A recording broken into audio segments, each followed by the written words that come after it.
يقول أنس: بينما كنا جلوس عند النبي صلى الله عليه وسلم إذ دخل علينا رجل لا نعرفه، قال: أين هو ابن عبد المطلب؟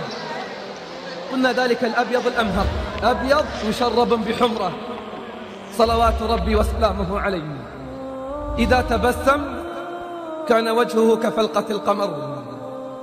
قلنا: ذلك الأبيض الأمهر. فجاءه وقال: يا ابن عبد المطلب، إني سائلك ومشدد عليك السؤال. وكان متكئا فجلس. قال: يا محمد، من الذي رفع السماء؟ قلت: الله. قلت: يا محمد، ومن الذي بسط الأرض؟ قال: الله.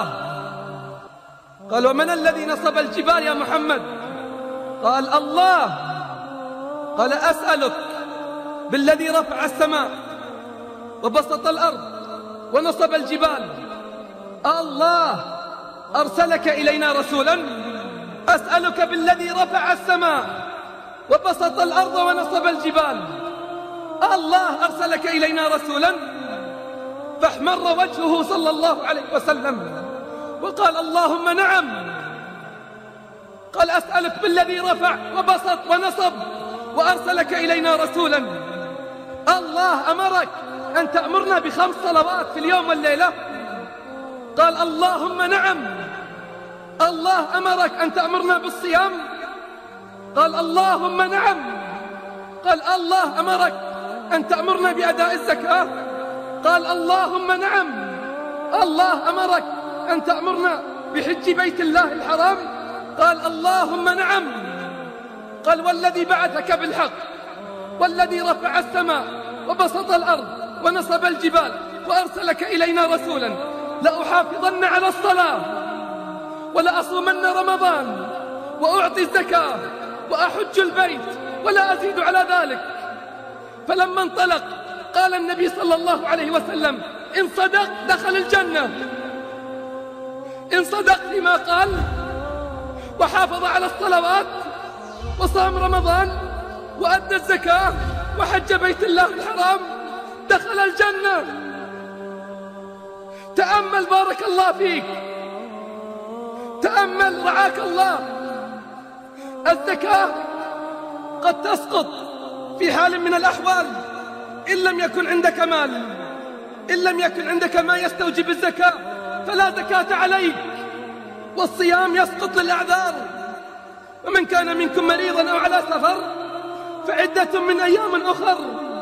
الحج لمن استطاع إليه سبيلا. لكن قل لي بالله العظيم، هل تسقط الصلاة في أي حال من الأحوال؟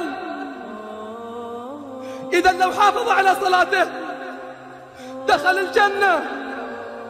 في الحديث قال النبي صلى الله عليه وسلم: كان حقا على الله من لقى الله وهو يحافظ على هذه الصلوات أن يدخله الجنة.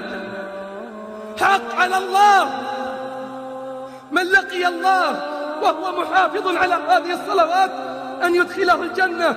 قال أبو ذر: وإن زنى وإن سرق؟ قال: وإن زنى وإن سرق. قال: يا رسول الله، وإن زنى وإن سرق؟ قال: وإن زنى وإن سرق.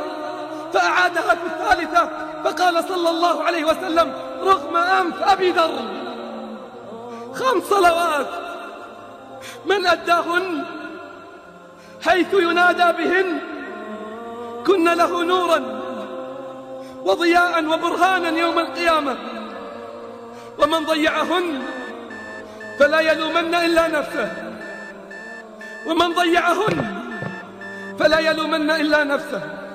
أطلت عليكم لكن الحديث خطير والقضية مهمة. أبناؤنا يموتون على غير صلوات، بل حتى الشيب تهاونوا في أدائها.